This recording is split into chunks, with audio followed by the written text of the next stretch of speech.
How you doing, YouTube? Matt Massive Beer Reviews. Back with a little bit of mystery beer, courtesy of my boy Tony. The sweet Viva paper towel. A little bit of electrical tape and Viva towel. Two of my favorite things in the world, to be perfectly honest with you. Dropping haze bombs all over this piece. Yeah, that is what we call turkey gravy. There's an escalating level of haziness when it comes to these big old beers. There's hazy, then there's turbid, then there's like butternut squash soup, and then there's like kind of like a potato leek, mainly the same. Then we got turkey gravy. That's what we have going on here. I mean, you can even see this kind of center core part is just super dense and dark, but it is a kind of grapefruit kind of orangey color to it, but it's so dense and thick, hence the turkey gravy portion of the show. Pretty uniform, relatively tight, compact head. This has gotta be a double to triple IPA with lactose or some kind of fuckduggery going on. It has to be. Let's get a nose.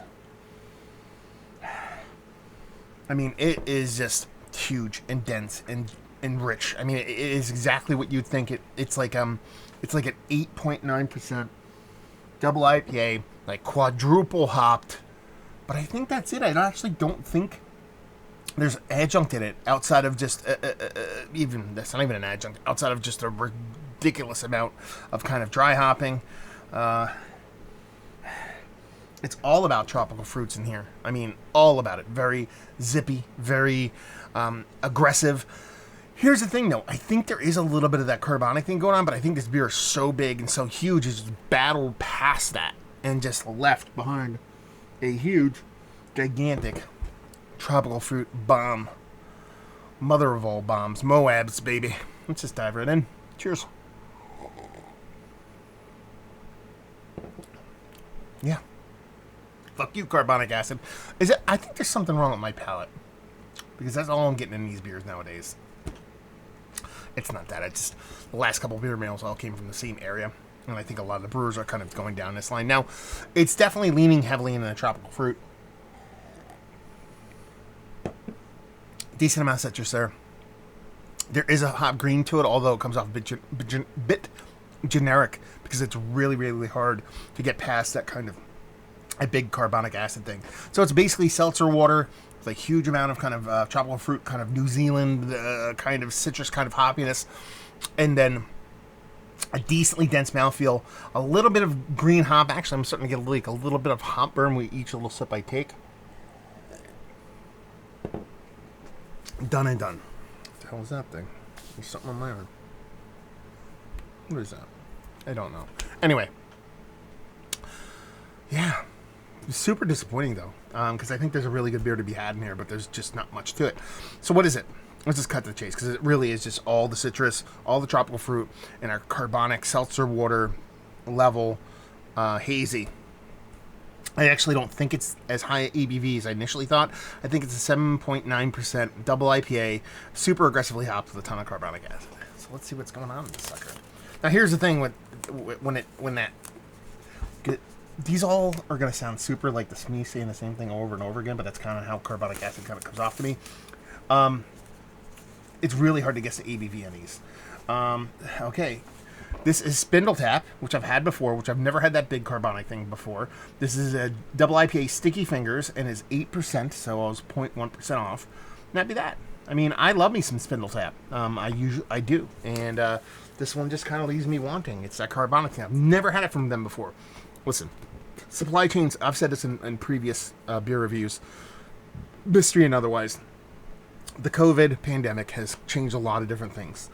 And it has left people scrambling to be able to do what they normally want to do. And breweries aren't immune to this.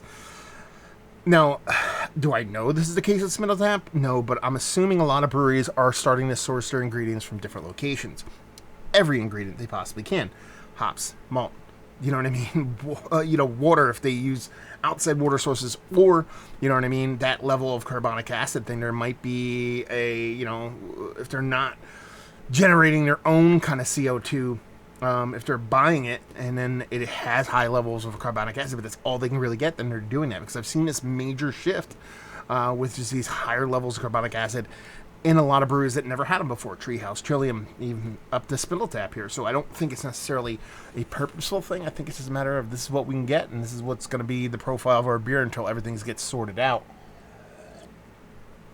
So it's weird, you know? Kind of a bummer.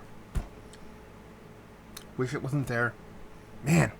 And it's like I got a series of beers from Texas, 2 beer mills from Texas, a bunch of mystery beers from there, and I got a beer mill from Ohio, and it seems like 90% of the hazies have that kind of vibe going on with them. So it's kind of hard for me to be like, not sound like a broken record. So what's going to happen in about a month or so from now, you're going to start seeing a lot of reviews that are going to sound like me regurgitating the same shit over and over again, because that's the truth. That's what I'm getting over and over again. Now, it could be my palate. I highly doubt it because I'm drinking beers other than ones I review, and they don't come off this way. So it is what it is. You know, let's talk about it. Is it one of the better double IPAs I've had as of late? No.